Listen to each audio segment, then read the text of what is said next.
Bonjour à tous, c'est Jean Hugo sur sa chaîne YouTube. Aujourd'hui, nous allons parler de la Belgique qui va acheter pour 115 millions de dollars de bombes américaines GBU-53B pour ses avions de combat F-35.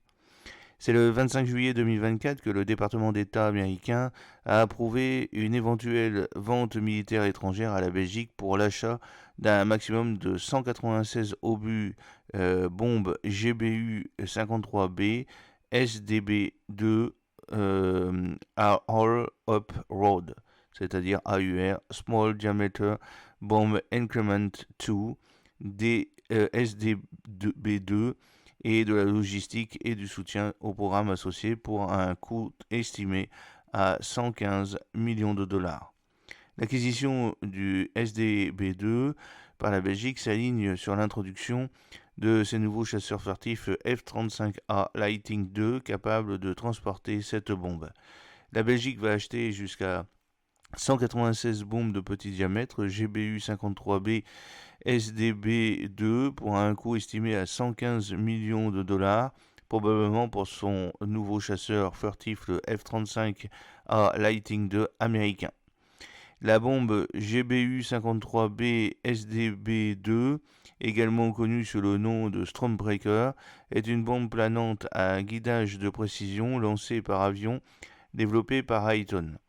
Elle est conçue pour être utilisée dans des conditions météorologiques défavorables et peut attaquer des cibles mobiles ou stationnaires. La bombe est équipée d'un système de guidage GPS-INS qui lui permet de recevoir des coordonnées de cibles mises à jour en plein vol via des communications Link 16, liaison 16 ou UHF.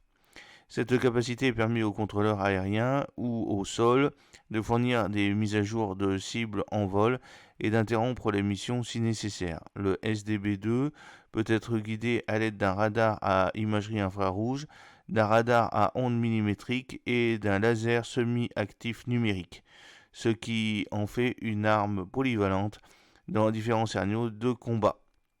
Le SDB-2 pèse 93 kg et mesure 1,78 m de long et 18 cm de diamètre. Sa portée opérationnelle est d'environ 111 km pour les cibles fixes et 74 km pour les cibles mobiles. La charge militaire de la bombe, qui pèse 48 kg, combine les effets de souffle et de fragmentation, ce qui la rend efficace contre toute une gamme de cibles, notamment l'infanterie, les blindés, les bâtiments et les patrouilleurs. L'utilisation innovante de la technologie infrarouge à imagerie non refroidie de l'arme réduit les coûts et améliore son efficacité. Le SDB-2 peut être guidé à l'aide d'un système d'imagerie infrarouge, d'un radar à ondes millimétriques et d'un laser semi-actif numérique, ce qui en fait une arme intéressante pour différents scénarios de combat. L'acquisition du SDB-2 par la Belgique coïncide avec l'introduction de ces nouveaux chasseurs furtifs F-35 Lightning II. La force aérienne belge a récemment célébré le vol inaugural de son premier F-35A, qui fait partie d'une commande de 34 appareils visant à remplacer sa flotte vieillissante de F-16 Fighting Falcon. Le nouvel avion arbore la cocarde belge et le drapeau national selon une palette de couleurs sobre à des fins opérationnelles. L'acquisition du F-35A par la Belgique comprend non seulement l'avion, mais aussi les moteurs, les simulateurs de mission et les programmes de formation des pilotes et des équipages de maintenance pour un investissement total de 6,53 milliards de dollars. Le calendrier de livraison initialement prévu pour 4 appareils par an de 2023 à 2030 a été retardé en raison de la pandémie de Covid-19, ce qui a affecté la production. Les deux premiers appareils étant attendus fin 2023 et deux autres début 2024. Le premier lot de F-35 belge est actuellement en phase de test sur la base aérienne de Luke en Arizona.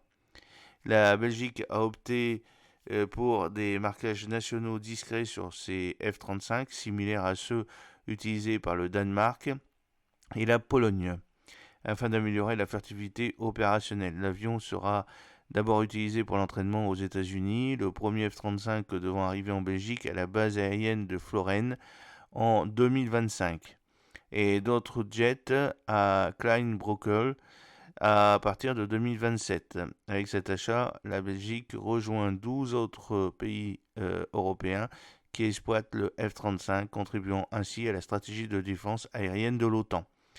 Le F-35 Lightning II, la variante à décollage et atterrissage conventionnel, le CTOL de la série F-35, est la plus petite, la plus légère et la plus rapide des variantes du F-35 destinées à remplacer les avions plus anciens tels que le F-16 Fighting Falcon et le A-10 Thunderbolt II.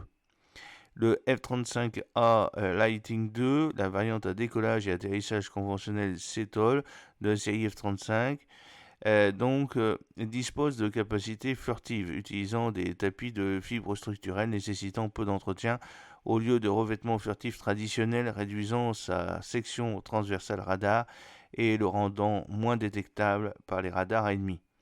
Le F-35A est équipé du système de soutien logistique global autonome ALGS et du système d'information logistique autonome ALICE, ainsi que d'un système de gestion de la maintenance informatisée, les CMMS, visant à garantir une disponibilité élevée de l'avion avec un minimum de main-d'œuvre de maintenance.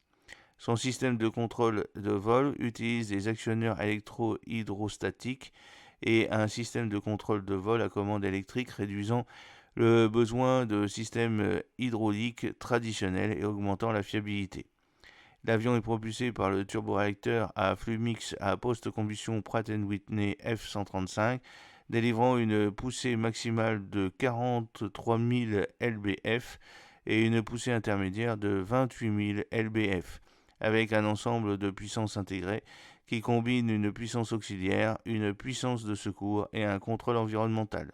Le cockpit du F-35A comprend un système d'affichage monté sur casque HMDS qui projette les données en vol critiques directement sur la visière du pilote, éliminant ainsi le besoin d'un affichage tête haute traditionnel.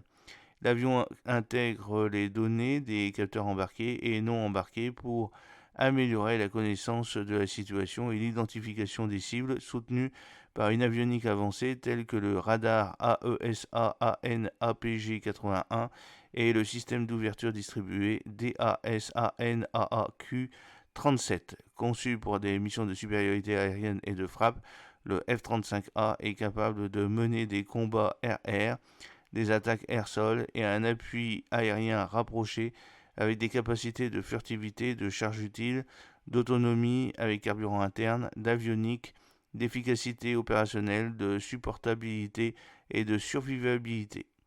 J'espère que cette petite vidéo vous a plu. N'oubliez pas de cliquer sur le pouce pour la promouvoir, de vous abonner si ce n'est pas encore fait et de partager cette vidéo sur vos réseaux sociaux.